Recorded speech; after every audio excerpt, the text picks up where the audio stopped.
เป็นทางฟังแม่เว้ามาคืนกันอุลาน้ำตาของลูกต้องไหล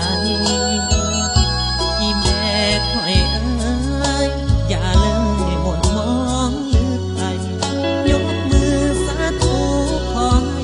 คุณพระรัตนตรัยคุ้มครองแม่เฮาบ้านเฮาตอนนี้นั่นเป็นจังใดคงบ่สบายปานใดลูกนี้ขอเดาพอต้องจากมาก็เต็มไปด้วยความเศร้าเก่าโอดเก่าเยือนเด้อเจ้าบ่นานความเศร้าจางหายสามีน้อแม่ดูแลตัวเองให้ดีคอยท่าลูกนี้อีกปีคงได้คืนไปตอบแทนบุญคุณดูแลแม่ตลอดไปอีแม่โทรมาครั้งใดน้ำตาลูกไหลคือทอดอีแม่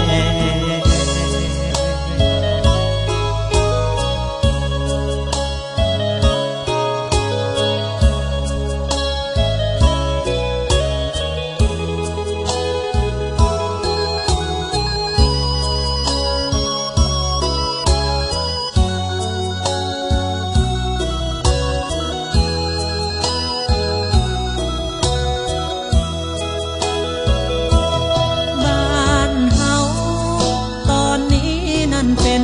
จังใดคงบ่สบายปานใดลูกนี้ขอเดาพอตอนจากมาก็เต็มไปด้วยความเศร้า